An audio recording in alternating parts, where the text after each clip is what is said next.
Sabi ni Jamal, magkakaroon kaya ng fairness kung ang mga members ng Congress beholden kay Garcia sa pagkakapanalo? Alam nyo, kaming mga lawyers, we're not allowed to pursue that. Kaya kung kami magfa-file kami. Kasi hindi yan presumed eh. It is so frustrating for me. Alam nyo, yung mga ganyan na, yung defeatist statements, ito yung mga dangerous for us eh. One of the reasons we always lose, one of the reasons well, not always, sorry. Mali yung statement man. One of the reasons we lose. And one of the reasons why things don't change is because we assume already na hindi nila gagawin. I-assume natin. Para sa akin, okay lang, matalo na lang tayo, at least we tried. Pero yung sasabihan nyo, yung mga tao na nagtatry, na wala naman mangyayari. You're actually discouraging people who are trying to change things. Do you understand how wrong this is? Do you understand that one of the reasons we keep doing this, itong mga live, not just so that you can participate in the national conversation, but also to understand that things can change. But if you refuse to believe it, if you refuse to believe in your power to change things, then what is the point in anything that we are doing right now?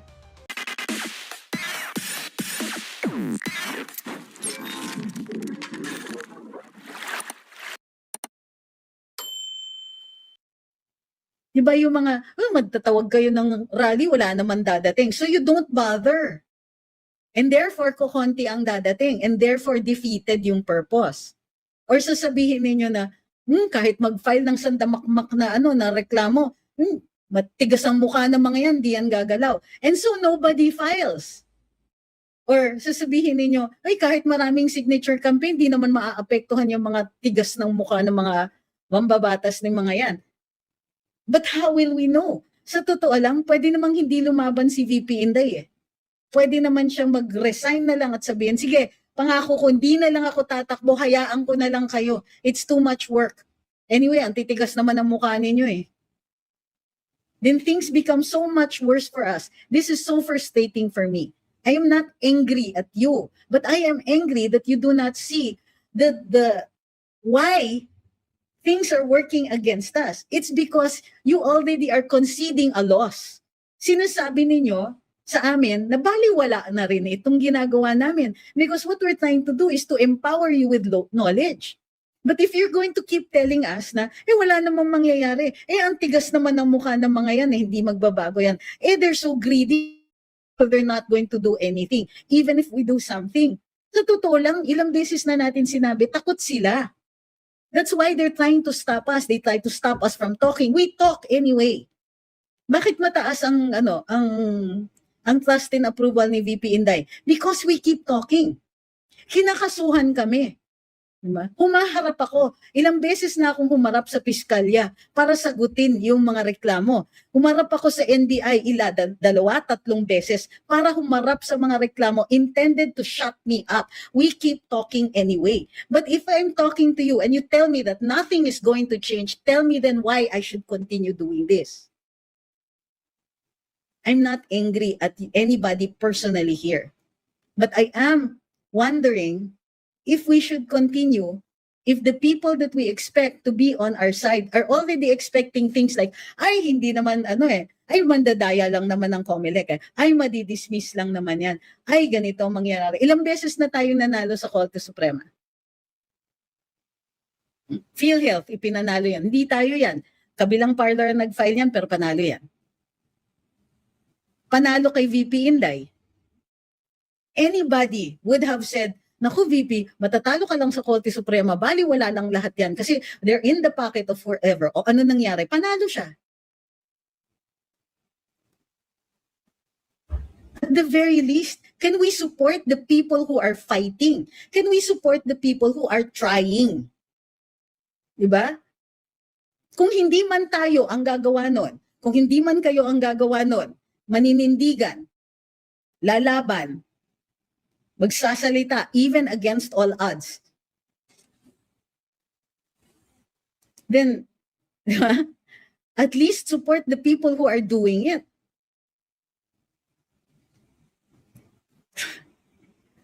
Because if hindi tayo naniniwala sa laban na ito, bakit tayo lalaban? Kung hindi kayo naniniwala na may panalo dito, paano tayo mananalo? Kung hindi nagbakasakali, kung sinabi ni na Andres Bonifacio, ay wag na tayong gumawa ng katipunan, matatalo lang tayo dahil malalakas ang mga Kastila. Which was true. Malakas ang mga Kastila, sila yung in power eh.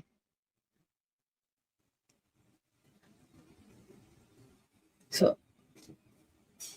do you think that PRD stood up and spoke to us and and sealed his fate when he stood up? Di na siya presidente, out of power na siya. He was speaking on various podia all over the country. Sinasarahan siya, di ba? Binabawi ang mga rally permits and all that. Did he stop?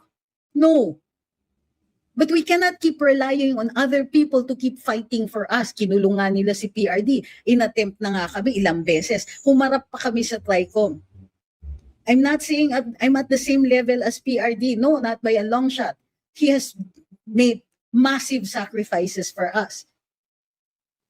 Pero if you're going to come up here and keep telling me na wala namang mangyayari dyan, talo naman yan.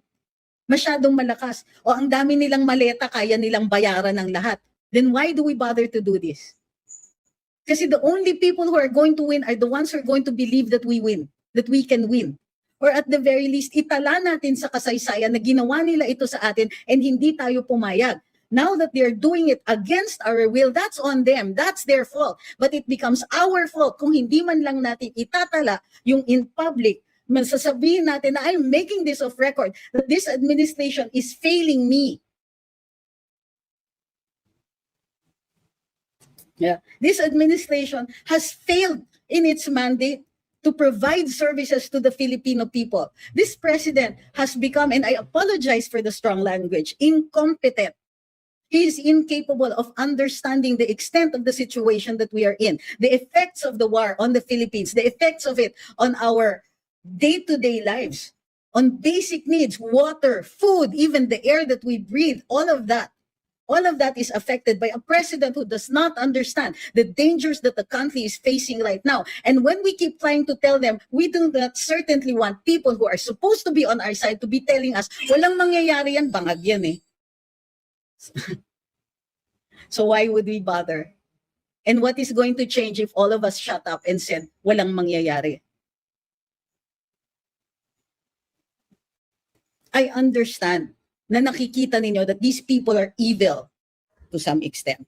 Or that these people, yes, of course, they are greedy. Holy cow, tingnan nyo yung mga maleta. And naparadahan tayo ng maleta after maleta after maleta. And the numbers that they are, quoting to us, the 18 Marines, Zaldico, and so many others, each maleta, 50 million to 70 million, and there were so many maletas in those pictures. Nilalabas pa dahan-dahan ang ilang mga pictures. Congressmen are afraid. Many people who were involved in these maletas, they are afraid that so many of these are going to come out. Is it stopping the Marines? No.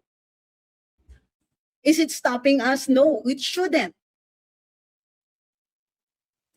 When anybody who's anybody that we have treated as a hero in the past, 100 years, they did not stand up to fight just because they thought that they could win. They stood up to fight even when they knew that the possibility of winning was small or that the possibility of death or defeat was imminent. They fought when the odds were against them. They fought in spite of it. They fought in spite of their fear. In spite of their belief that the people they are going up against are powerful people who could do damage to them. If we're going to keep saying that masyado silang malakas, you are empowering them. Sa atin pa nanggagaling yung power na yan. And this is the reason why any of us vloggers are up here.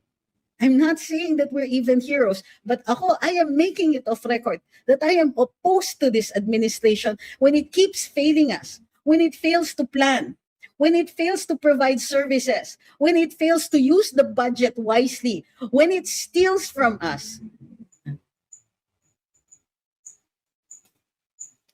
Do you know that we also have dark times, really dark, terrible times where we doubt ourselves? We doubt why we are out here. We doubt why we put so many things on the line. Our professions, our futures, our families, our ability to make money, to earn an income, to survive. We put that on the line. in the hopes that we can create a better, a more just society.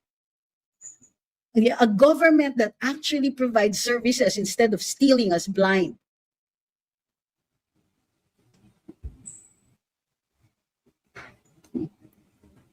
And can't we support VP Inday? Because, she does not need to be alone. She is not alone. But if we keep saying, ang lakas ng kalaban niya, do you think that she will derive any courage from that?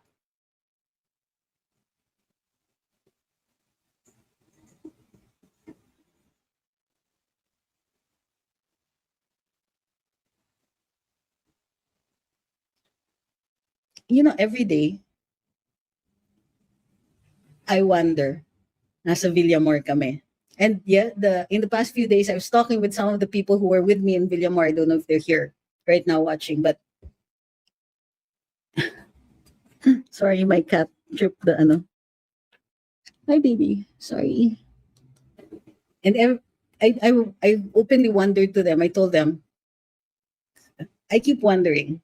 Nung time na nagkamali kasi yung mga police, when we were in Villamor, they started to crowd us out. It's a typical tactic na ginagamit ng riot police.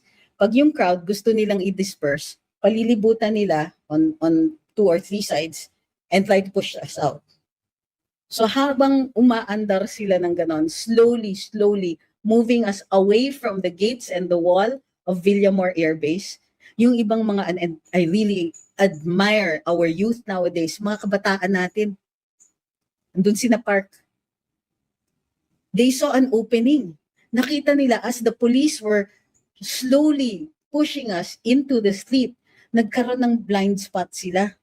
Sumugod yung mga kabataan natin because the gates were unattended. Nakwento ko ba to sa inyo?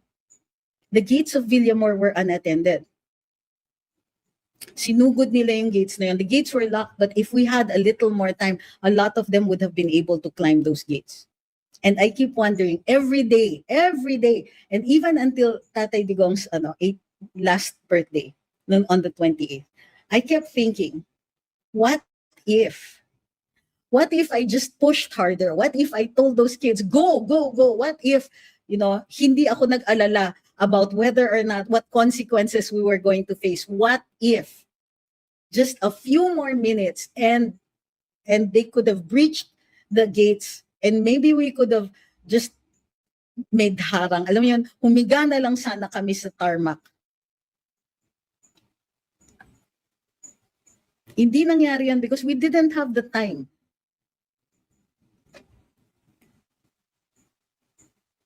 But we tried. Kudos talaga. Anybody here who was part of that group, I hope to meet with you one day and thank you because ang lakas ng loob ninyo.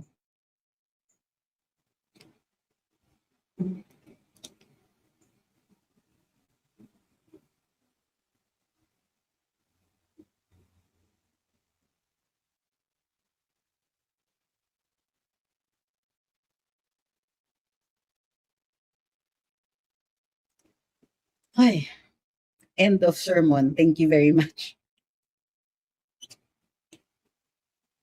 Sabi ni Von.TV, no matter how hard this admin would try to reverse the narrative, to manipulate us even more, to look as if they're trying their best for us, the people of this nation have had enough, more than enough. That's true. Sabi ni Ma'am Awi, remember we fight not because we know the outcome, we fight because we know it is uncertain. So we fight to ensure that we can realize the future that we dream of. We are not Filipinos for nothing. Thank you. Thank you talaga because the time for doubt has passed. That ship has sailed. Yung mga nagsasabi na, ay hindi, ganitong magyayari, ganito yung mga congressman, ganyan. Do you know na hirap sila makakuha ng boto? And do you know what that means for us? It means we are winning. The plenary does not have enough votes. That is the reason kung bakit ayaw tumuloy ng Committee on Justice doon sa pag-impeach kay VP Inday. Hindi nila dinidecide. They can already decide here and now. There is sufficiency to make a finding of probable cause. Pag nag-finding of probable cause, doon na sa plenaryo, magbubotohan na sa plenaryo. Bakit ayaw nilang ipadala sa plenaryo? Kasi matatalo sila. So stop empowering them. Stop telling us na walang mangyayari dito sa mga kongresista ng mga ito. Kasi sa totoo lang, alam nilang matatalo sila. Kaya nga gusto nilang siraan si VP Inday in the hopes na bumaba ang kanyang ratings, ang trust and approval ratings. Kasi matatalo na sila sa impeachment. So do you understand what that means? Kung matatalo sila sa impeachment, talo na sila sa 2028. So ano yung strategy nila ngayon? Siraan si VP Inday para para bumaba ang ratings niya, para bumaba yung kanyang trust and approval. Yun na lang yung hope nila. And it's not even a strategy, but there it is. That's what they're trying to do. Wala kasing dahilan magtagal sa Committee on Justice. Pwede na silang mag-rule. Kahit ngayon, sabihin nila, sufficient inform, substance, grounds, and probable cause. O di panalo na sila. Kung may if they had the numbers at plenary. But if they don't, patatagalin nila. They might also have the opportunity na baka may ma-convince pa sila na ibang mga kongresista, sige na, iboto niyo na pa yung impeachment ni Inday, ganyan. Di ba? So ba't natin sila tutulungan? Why would we say, malakas sila? Why would we say na wala namang magbabago? Samantala ngayon palang nagbabago na. They know they don't get the votes right now. At the way things are, ayaw ng mga kongresista. At mukhang na-win over na yata ang NUP. Di naboboto ang NUP for the impeachment. But they'll still keep trying to negotiate. Right now, ano yung sinasabi nila? Conscience vote. So wala pa silang official stand. What if pabayaan nilang walang official stand? Di ano mangyayari?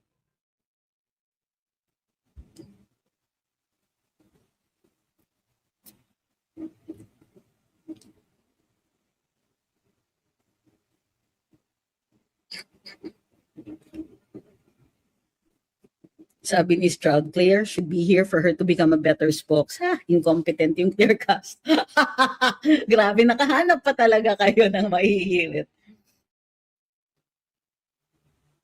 Sabi ni DM Blue, mas malakas tayo kaya huwag tayong tumigil, mananalo sila pag tumahimik tayo. Correct. So, thank you very much, Kai. Rai. Where's Wally saying belated happy birthday? Thank you.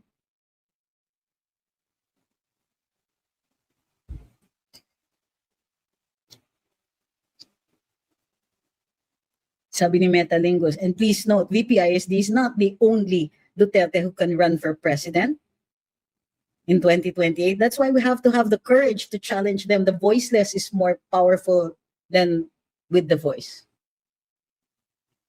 Than those with the voice. I get it.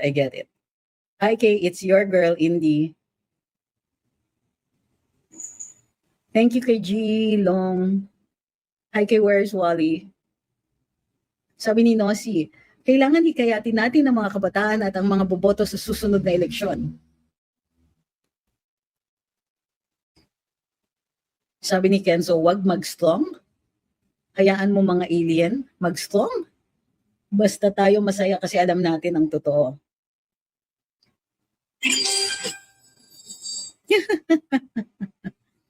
Nako, ang hihina ng mga trolls ngayong araw na to. They're so pathetic. It's not even worth answering anymore. Come on, trolls, yung ayos-ayos naman. Miss Gina Manuel, ano yan? And you're not even arguing. You're making a baseless statement and therefore you have nothing. Zero.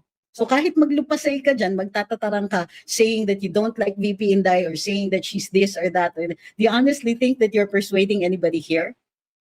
Pupunta ka dito in a room full of VP Inday supporters and you have nothing. If you really wanted to win, you'd be trying to convince us otherwise. Pero yung hihirit ka dito na masama siyang tao? Right. Didn't anybody ever tell you how to argue? Good grief. We don't even deserve trolls like you. I mean, come on. Bigyan naman. Pwede ba palitan ito ng nakakain na? Mariosep.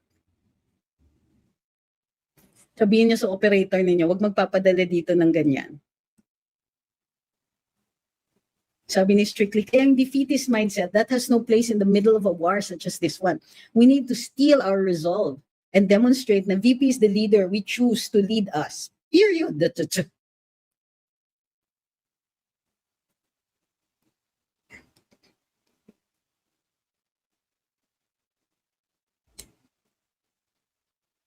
Thank you, Sir Peter. Sabi ni JC Bites, katawa yung tatlong congressman, naging endorser tuloy sila ng Piatos and Mary Grace. Oh, by the way, sarap naman yung Mary Grace na cheese roll. Which I love, by the way. Sabi ni Dr. Love, naka-ready na machine sa 2028. Remind ko lang, Duterte na daya nila, kaya uulitin nila sa President 2028. And there you go again. Pero hindi ba ayos na yung strategiya natin dyan? So, uulit-ulitin po pa, naka-ready machines, naka-ready machines. Ito na nga ang ini-impeach nila yung mga COMELEC officials.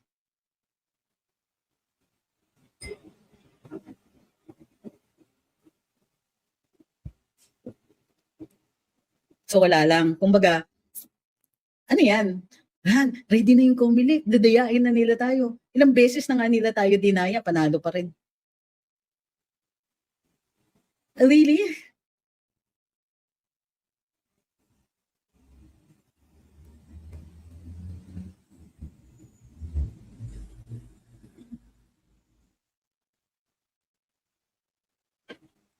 Sabi ni Wake Up, wawa naman mga nega, di pinapansin.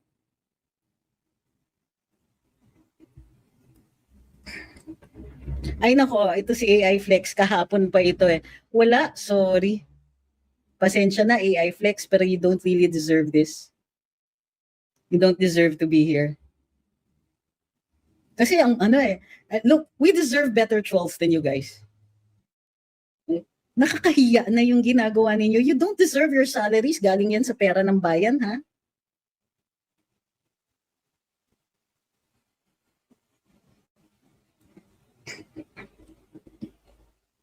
Sabi ni Home Diva, my kids who are old enough to vote are asking me about issues that they hear at school, and my hubby and I tell them how it is. They say that many are quiet, not participating in the hate. Ma'am, if they're willing to gather in a private place, several of like-minded students like them who just really want to know, yung hindi sila they don't want to participate in the hate, we will be willing to talk to them.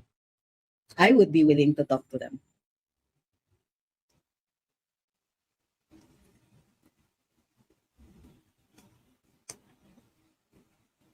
Hi kay Allison. Sabi ni Stroud, may history pala si Don before kay PRD, kaya he's trying to bring Sarah down. Oh yes. He was fired. And fired in a really terrible way. PRD found out na head siya ng Poverty Commission, Anti-Poverty Commission, and he was making way too many trips. Unjustifiably too many trips.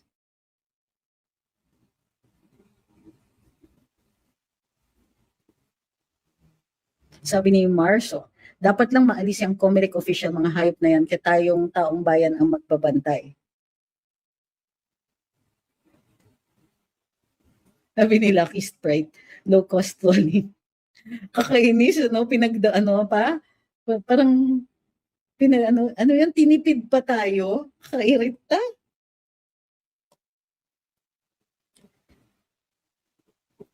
Sabi ni Ma'am Maribel, we'll keep fighting, keep the momentum. Yan ang kinatatakot nila. Sila mga malina, lakas pa ng loob ipaglaban. Tayo pa kaya? Tuloy lang. Go. Ito yung masaya niyan.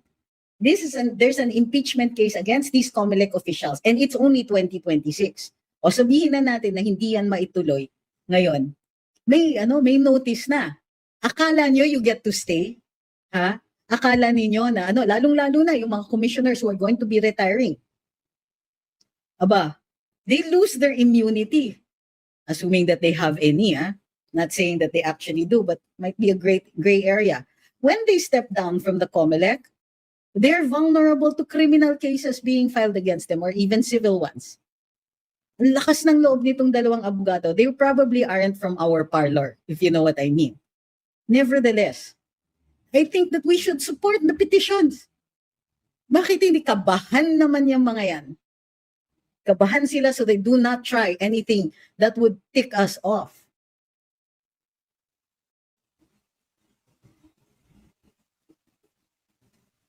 Sabi ni Ma'am Joey Esguera, yan ang problema sa mga schools. They brainwash our children. That's true. But we need to give them alternatives where they can find answers. And maswerte yung kids nito, that her kids go to them, go to their parents and ask for clarification there. What about the other kids? What about those kids who have no place to go? We must be able to provide them with something. So if you know any groups na ganyan, I am willing to talk to them. I'm willing to discuss things with them. The other vloggers might also have that. Kailangan lang natin makahanap ng lugar and we'll be able to do that.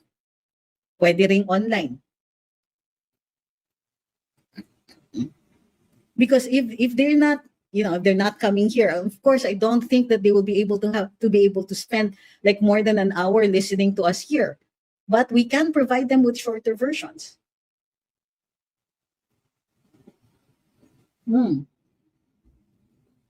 Okay, please let me know when there's a troll dun sa mga apps. We do not give them the time of day. Besides, they're giving us the low cost nga, Maria Josep, itong mga trolls na to. Sabi ni Dennis Evangelista, wala na bang pag-asa makauwi si Tatay Digong? Why are you really phrasing it like that? Parating may pag-asa. Nawalan ba kami ng pag-asa? That's the reason we're fighting para magkaroon ng chance. Ano, papabayaan na lang natin. And you know how we're doing it? We talk. We talk to other people. We talk to, look at what Lorraine Badoy has done. Siya yung nakaalam. Siya yung nakamit nung Japanese who is married to a Filipina who went to the UN's Human Rights Commission and spoke about the human rights of Tatay Digong. That has just opened the gate. It means serious observers of the Philippines, serious observers of even human rights. This fight, this struggle, and the changing values of the world, there is a gate that just opened for the rest of us. Through that gate lie our academics, ordinary people, decision makers. Through that gate, if we can get through that gate, we can ask academics, take a look. Take a look at those things that are beyond the papers that you keep reading. Do you understand the monopoly on academic writing in the Philippines is limited only to a certain grade and a particular political stance? That gate opened because, I don't know how Doc Lorraine did it, but she did it. Now that gate is open. We need more open gates. But when that gate opened, so did hope. Yung hinahanap ninyong wala bang pag-asa, mayroon. But the moment you say wala na, it ends there. You have to fight this. You have to fight this mindset na talo. Yun yung problema. Dekada na ang mga Pilipino parating sinasabi, wala tayong panalo dyan, huwag tayo sumali dyan. Walang pag-asa yan, masyadong malakas ang kalaban. Trauma yan. Trauma yan from the colonization by the Spaniards of the Philippines in the 16th century. Trauma yan. Sa pagdating ng mga Amerikano, kinolonize na naman tayo. Sinabihan tayo, we aren't worthy and that we are powerless to do anything. Trauma yan. Doon sa pagdakip sa atin, pagpasok ng mga Hapon dito, sa kanilang brutal na pag-subjugate ng mga Pilipino. Trauma yan sa martial law. Kailangan na natin makaklas at mabas dun sa trauma na yun. Stop believing that the person in power is always the one who will determine your fate. It's not true. We will determine that. We did it in 2016. Why can't we celebrate those wins? Sabihin nyo, walang pag-asa. Nagawa nga natin noong 2016. Nobody was saying na kayang manalo ni Digong. Mayor from Davao City, he had a good reputation. Kilala siya nationwide. And suddenly, nobody knew how it happened, but suddenly it happened. It happened. At the start, nobody was going to give him the time of day. No congressman, except for two. The father of the Nograleses and si Bebot Alvarez. Only 2 congressmen supported him. And millions of Filipinos. Why can't we remember that we have already won? Why can't we remember that the fact that these congressmen are fighting tooth and nail to remain in the Committee on Justice, to keep digging for evidence that does not exist? They're doing this because they are afraid. They are losing. They don't want it to go to plenary because it will speed up the loss. We have to break away from this believing that we're losing. We have to take a good hard look, wake up and smell the coffee. It's already talking to us and telling us you are winning. Why the heck can't you see it?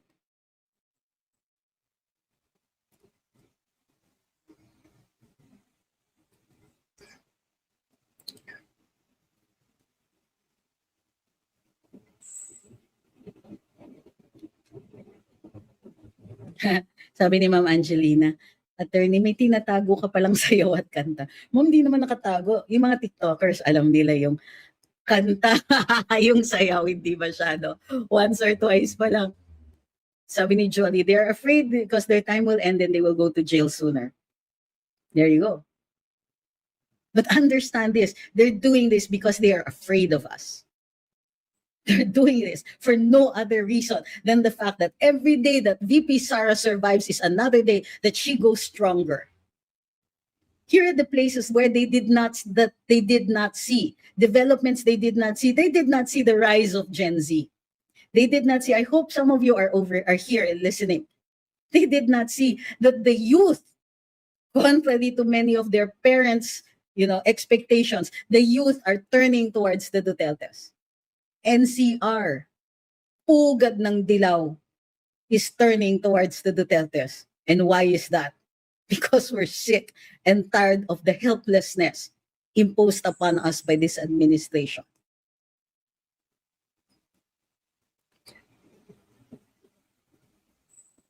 Hi, Renzo. Oh, congratulations. We have a Gen Zer on our TikTok. Thank you, Renzo. Stand up and be counted. And we're willing to talk to any of your friends and classmates. Sabi ni Chococlista, there really is a motivational deficit among Filipinos, and I agree, it is colonial.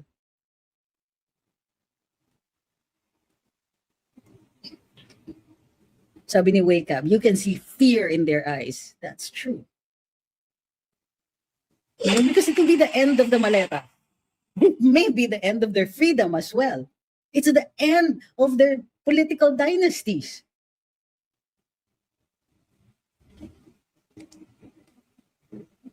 Sabi ni Kilua, hindi po lahat ng Gen Z kakamping. In fact, pabago na. Sabi ni Ed Silray, sorry, but kung sino pa yung may defeatist mindset, sila pa yung unang magre-reklamo, magtatanong bakit walang gumagalaw. Well, I hope that's not true. But yeah, sometimes it is. Sabi ni Ma'am Maribel, we can't afford to be negative in these times. It won't help. Sabi ni Sani, yes, we're so proud of our youth right now. Sabi ni Mi Amore, I want to have the same passion as you. It's like watching Claire Danes from Homeland. Very intense. Oh my gosh, but she's intense, almost brittle intense. It's scary. But yeah. Thank you kay Miss Marichu for the gift. Tsaka kay Sir Paul, maraming salamat. Uy, si Miss Marichu sent Sage the Smart Bean. Uy, malaki yun. Maraming salamat, Miss Marichu. Sean, Gen Zer din from Rojas City Copies. Maraming salamat to. Guys, Sean from Rojas City. Ma'am Nancy, maraming salamat. Maraming salamat. Naku, 2 beses. And kay Sir Bradley, thank you very, very much. Sabi ni William, the serious guy, kulang na lang mga MIU that are willing to overthrow BBM. Maybe it won't get there. Ganito yun eh. Anong sabi ni PRD? I stood up here and I have told you what is wrong.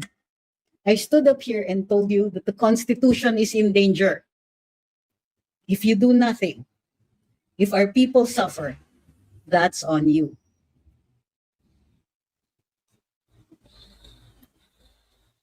But thank you kay Renzo. Thank you dun sa ano yung pangalan ng isa. Wait.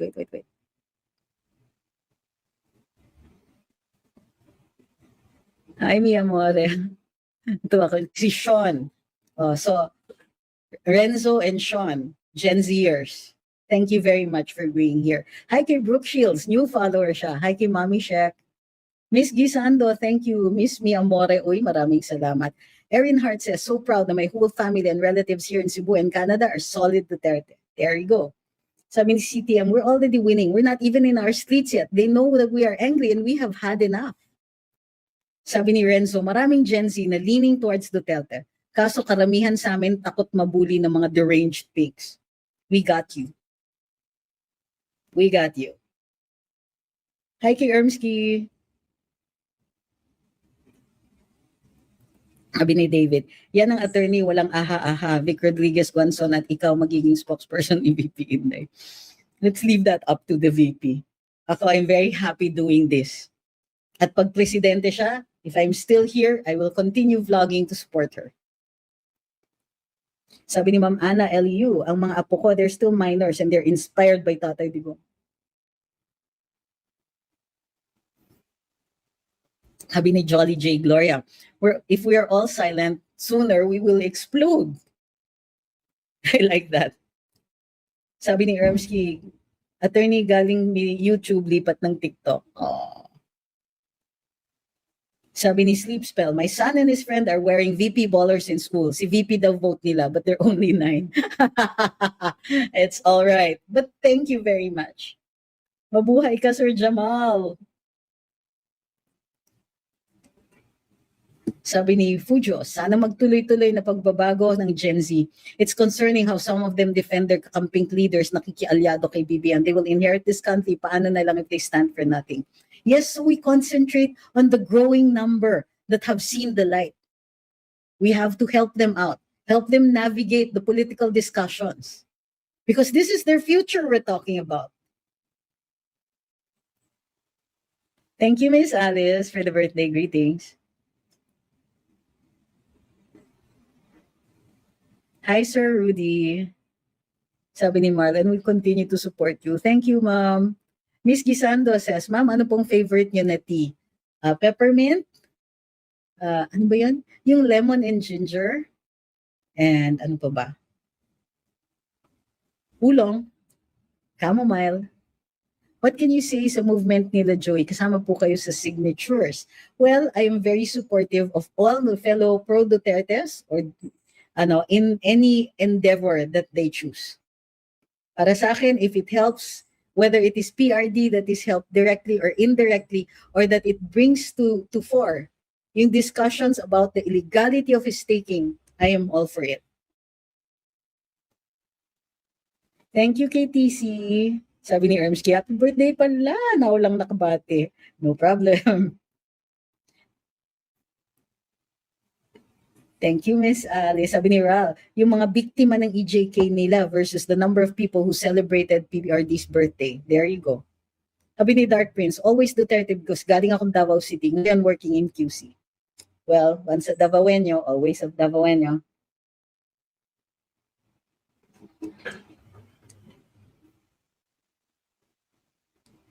Sabi ni Toyo, i-enlighten yung iba. Yan ang gawin nyo kaysa magduda pa kung kaya pa. I like that. Pwede po ba ma-discuss yung fuel smuggling? Madami ang nagsarang gasoline station. Alamin muna natin yung numbers. Sabi ni Edsel Ray, sinasampal na tayo ng mga kabilang wins. Hindi ang pagpapatalsik si V ang goal. Ang goal is to make VP the P and to finish your term with a high approval rating. Yes. And in the meantime, kung something happens, she's ready.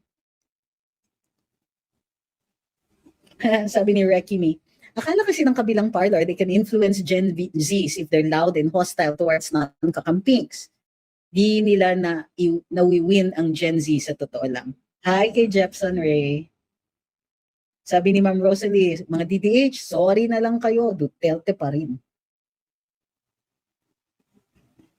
Sabi ni Sani, tumatapang kami at masaya sa sinabi ni Alvin na narinig daw ni Tatay Digong yung sigawan sa labas ng ICC during his birthday.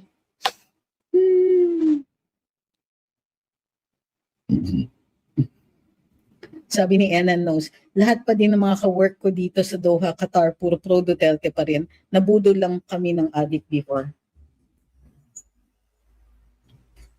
I love it.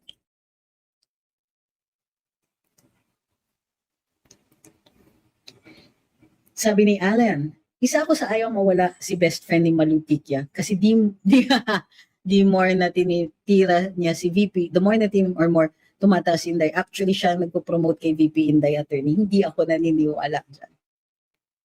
So, well, she doesn't create a conversion. She just makes people angry. Alam mo kung saan nanggagaling yung conversions? Sa atin. There are some vloggers who don't even bother to talk to the kakampings who want to cross over. Tayo, meron na tayong mga victories on that one. May panalo na tayo. Hindi po siya yung nagka-create ng conversion. What she's doing is she's creating a deeper division. She's preventing, the closing the gap. Wala pong ganun. Huwag niyo pong gawing hero yan. Hindi yan totoo. Haha, sabi ni Harfax, ang ganda ng boses mo. Ang layo kay Auntie Claire, parang palakang na to yun. Uy, grabe. Sabi ni Winners, you don't have to insult her to praise me or anybody else. But I understand what you mean and I understand the reason behind it. Sabi ni Strictly, tandaan nyo, comment section lang nga na kumukontra mga Batanggenyos kay Luis to, napilitan na siya mag-press release sa mainstream media eh. Ganyang kalakas ang influence natin. Yep. And they have crawlers. They monitor social media and they have crawlers. Doon sa crawlers, nakikita kung gaano kung anong panig ng mga nagpo-post. Alam nyo, they deploy trolls. But it doesn't mean that their trolls make a difference. Tignan nyo nga yung maakyat dito. Napaka-pathetic. Aakyat dito mang-iinsulto. Ay sinong nakukonvince nila sa ganun? Dinadaan lang nila sa dami. So madaming nagtotroll, ang nangyayari, yung mga pro-Duterte or pro-Inday or anti-BBM, tumatahimik lang sila, which means that based on their monitoring, kumukonti. But it's not true. All they're doing is encouraging the silence. Sabi ni Sunny, my son can vote na this 2028, kaya masaya ako may mag-aakay na sa lola niya sa voting center. DDS proud kami. Wow! I love it!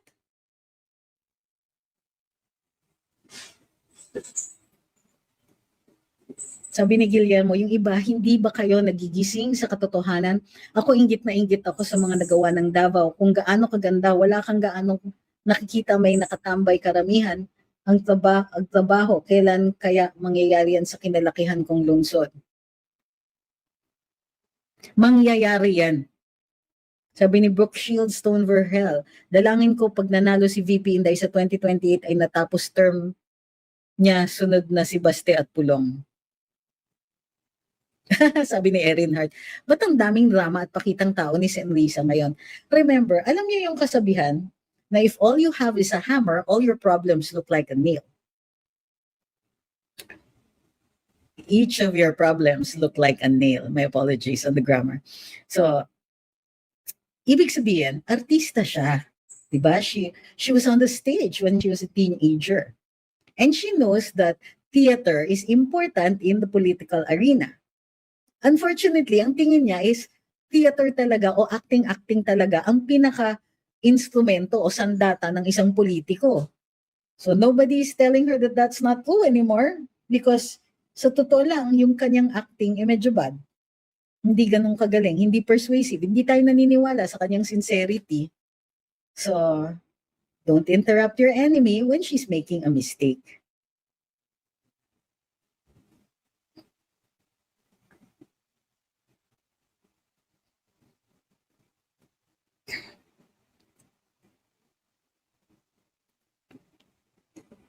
Okay? Sabi ni Miss Jackie, sa birthday greeting nga ni Boying, Diyos ko, 95% ang nag-laughing emoji at nag-wish na matupad ang wish ni Cara David. Oh my gosh! Sabi ni Ma'am Angelina, naglagay ako ng mga balloons at signs sa harap ng house, mag-greet ng happy birthday last year. This year, wala me sa house. We love best President Tatay Digong. Thank you very much, Miss Nengfe. We love best President Tatay Digong kasi first time namin maramdaman ng safety sa lugar namin. Kahit sa subdivision namin, may nakatira kaming akyat bahay gangs. Wow.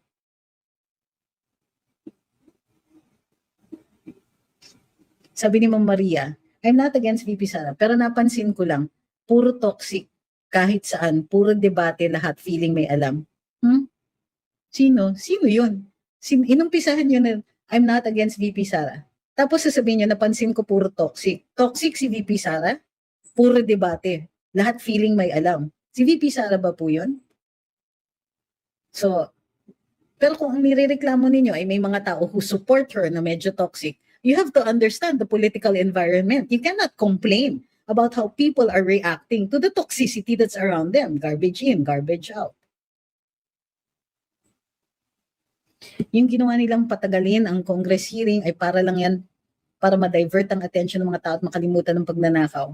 Sir, I don't think diversion na ito eh. Sir, hindi diversion yung pagtatanggal kay VP. Ito yung purpose nila. Paano sila tutuluyang makakapagnakaw kung andyan ang VP? Kung siya yung maging presidente. Hindi po yan diversion. Dalawang issues yan and they both deserve our attention. Itong ginagawa nila kay VP Inday, karahasan yan. Pag-violate ng kanyang mga karapatan. Siyempre dapat talakayin din natin, pansinin din natin, suportahan din natin. Hindi ibig sabihin niyang kinakalimutan natin yung flood control. Hindi tayo ngayon nagpapaalala eh. So, huwag po ganun. Don't think that there's one issue that is always the best one. Tapos everything else is a distraction. Hindi po. Press release nila yan. Kasi pag tinato natin, ay distraction lang naman yung impeachment ni Inday. Ano yan? Hindi mahalaga na they're doing this just para hindi sila mahuli. Darling, yung huli nila can happen at any time. Pag naging presidente si VP Inday, they're also preventing that kasi doon sila mahuhuli. It is not necessary na i-downgrade ninyo yung importance ng impeachment ni VP Inday at ginagawa nila doon para sabihin na mahalaga din yung flood control.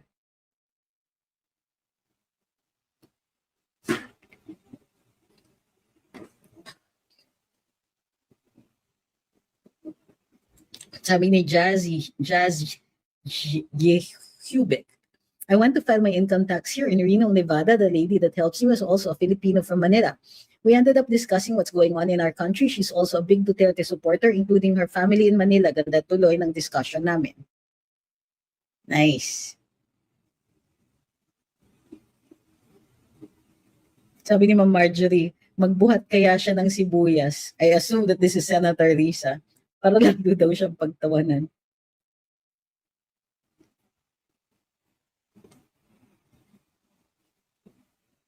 Ako po ay pinanganak sa Davao. Alam ko po ang mga Duterte, hindi sila kurakot. More on improvement sila.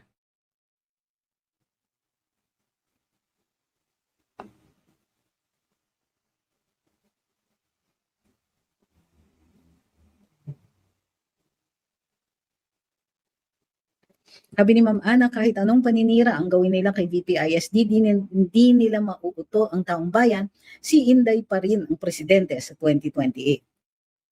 We're going to have a Duterte in the presidency in 2028 regardless. If ever Ma'am Inday offers you to run for a Senate seat under her slate, please don't refuse. Your caliber is such a big help to her. Shukran, let's get loud. It will be very, very difficult to say no to VPISD.